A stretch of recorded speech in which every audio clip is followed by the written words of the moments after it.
So moving on, we look at part C of question 3. It reads as follows: highlight 2 disadvantages of investing in each of the following private real estate investment vehicles. Number 1, private equity real estate funds. Number 2, commingled real estate funds. So we can say, we're looking at part C there. So number 1, reason number 1, we can say that private equity real estate funds, equity real estate funds lack liquidity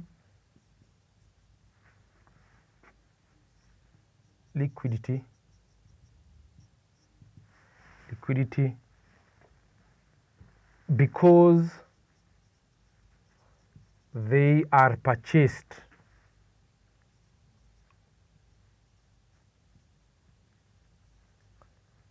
and hold, or rather are held to maturity. Are held to maturity. Part 2. Investors, pardon me,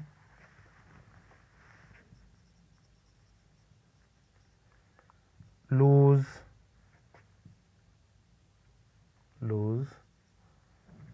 direct control over portfolio. Direct control over the portfolio. For the portfolio decisions, including selling and leverage. Including selling and leverage. Selling and leverage. Those are the 2 disadvantages of private equity real estate funds. And number 2, commingled real estate funds. So we can say part 2 over there. 1, the first reason is commingled real estate funds lack liquidity due to their complex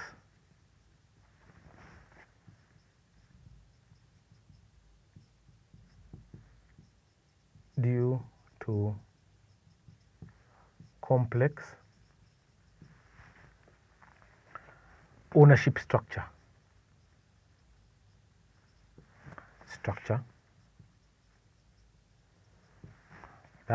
Then the second reason for commingled real estate investment funds, in terms of the disadvantages there, we can say that they are not available to small scale investors. These funds are not available to small scale investors.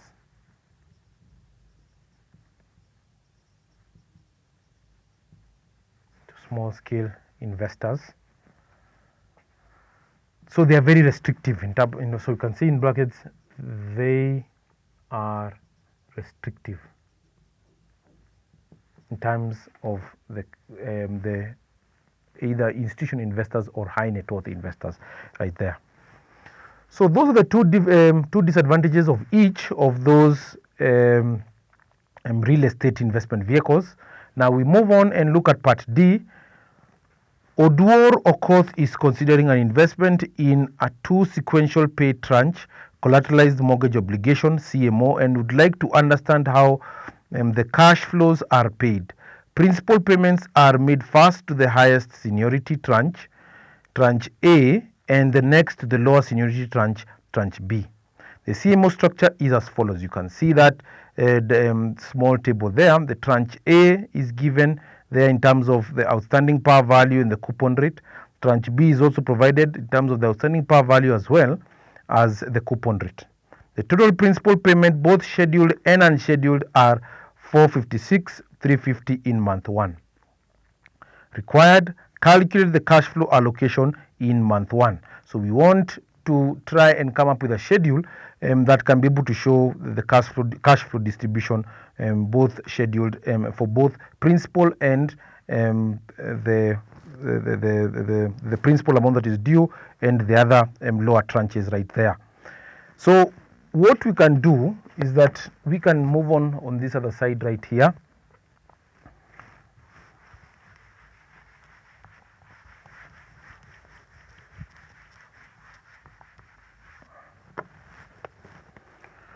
So we can have probably in form of workings for tranche A.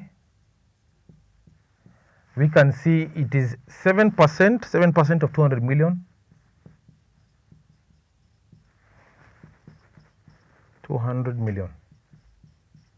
How much is that? So you have these 2 zeros and those 2 zeros going. So how much do we get there? So we have multiplied by, we have 14 million,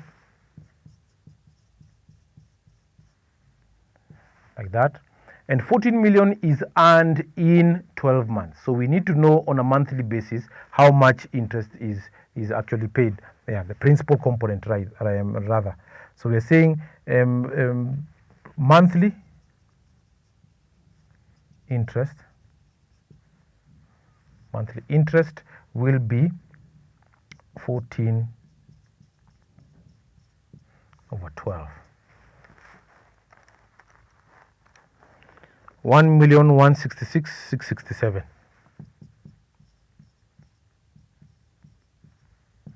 That's the monthly interest component there. Now we can now do the same for tranche B.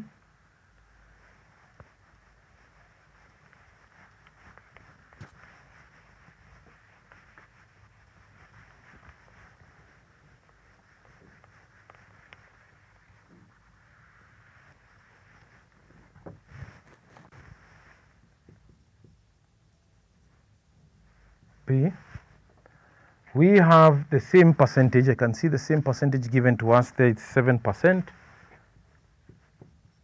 times 100.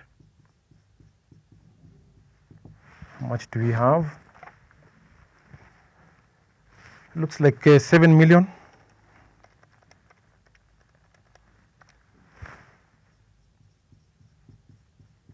Now this monthly interest. So we have 7, like that, we divide by 12. How much? 583.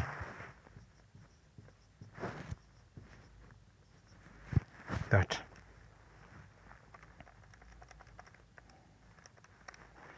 $183,000 like that. So that is the interest component. So we draw this in form of a table. So we have the principal.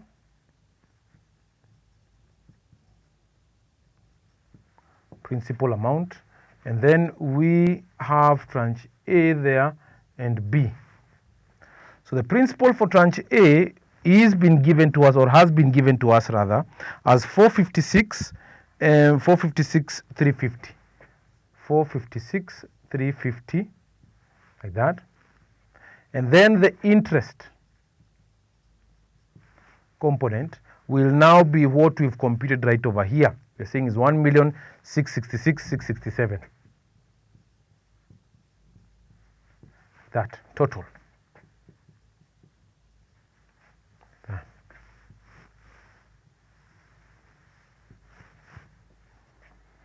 So for tranche B, everything you can see the interest component. This is the scheduled and unscheduled component that has actually been distributed to tranche A. So the total value over here, we can be able to see that in tranche B, until all of the principal has actually been paid out in form of interest, has been paid out to tranche A, is when tranche B principal can actually be touched there. So we're saying the interest is 583,333 like that. So the total value given is 1,666,667 plus 456,350. 456,350. We are saying is 2,123,017, like that. And here we only have 583,333, like that. So having been given, computed the monthly interest component over here, we can see that the principal for tranche B is never paid off over there at the initial state or at the onset there. The only principal scheduled and unscheduled is that value, and then what we are saying is that this is what we're saying is a distribution. Tranche A, in terms of payments, or in terms of receiving of principal and interest, tranche A will have to receive the principal and interest up till their par value, like that. And once it is paid up till their par value, like that, then is when now the next tranche is actually going to receive the interest and the interest component, like that, up till their par values. Then the next interest. So we are saying that this is what we're saying a cash flow waterfall. So here the principal and interest are paid up to their par values. Then the next subsequent one is paid until the principal and interest is paid up to their par values, and then so on and so forth, like that. That's why you are seeing the component of principal right here for tranche B is not actually been paid right there. Now that concludes part D. Let's look at part E. A speculator trades crude oil when the spot price is 40 United States dollars, while the expiring futures contract price is priced at 42. Sometime later, a new futures contract is priced at 45 USD, while the crude oil is currently priced at 42 USD. You are required to compute the roll yield. Now, the roll yield is the yield that is earned or that is expected to be earned once one period has actually expired and you intend to hold that position in futures contracts for the next available period so that you can be able to continue enjoying the interest there. So let's work it out right here.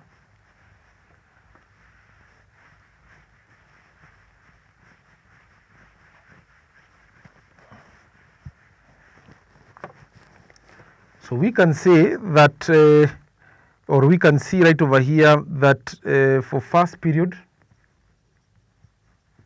1 there, you need to get wealth at end minus wealth at beginning over wealth at beginning.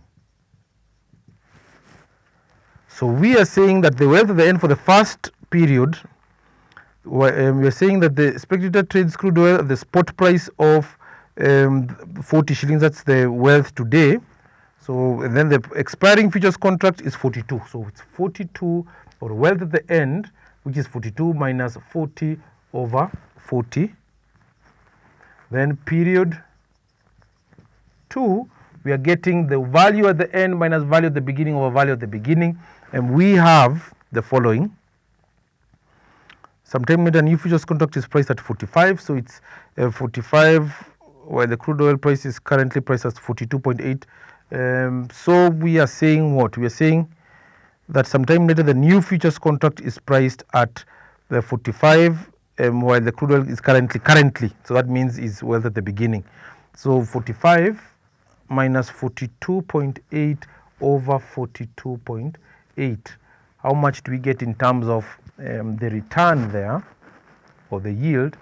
So it's 42 minus 40 divided by 40, 0.05.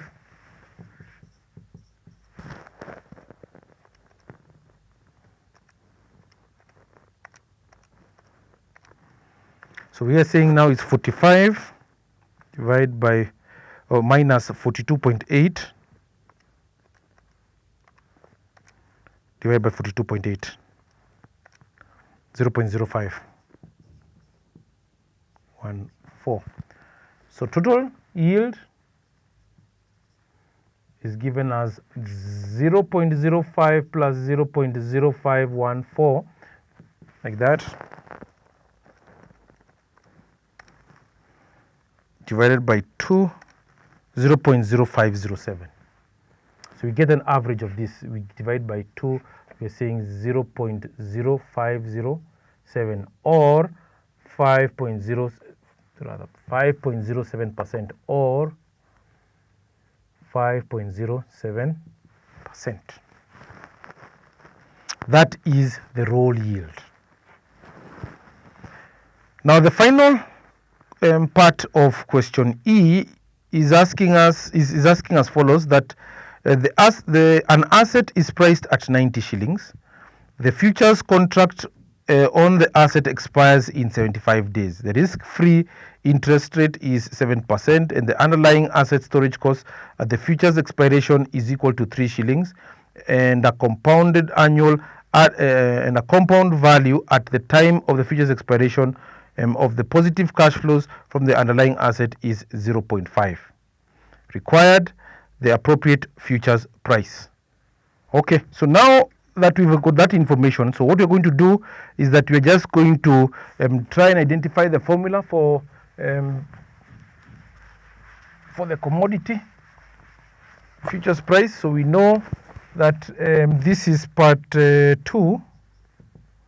There is spot price times transcendental value RF T plus lambda, where lambda storage cost,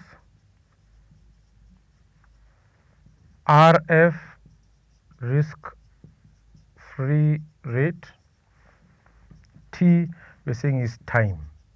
There. So we can do the following.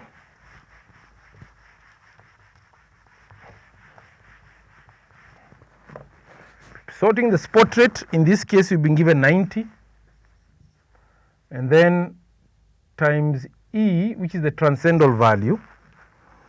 The RF or the risk-free rate is, you can see the risk-free rate is 7%, 0.07, and then we multiply by the time frame. Multiply by time, you've got 75 over 365, and then we add the component of the storage costs, which you're saying is, the storage cost is how much? Is 3 shillings. It's 3 shillings there. So how much do we get there? So the first thing to do is that we need to first of all work out that value there. So we are saying, and from the calculator E, you can see you have to press shift E1, you can see it's 2.71828, like that. So that is the value of E. So you're saying is 90 times 2.7182 28 power 0.07 times 75 over 365 plus 3 there. So we first of all work out that component. So we will work out this part first.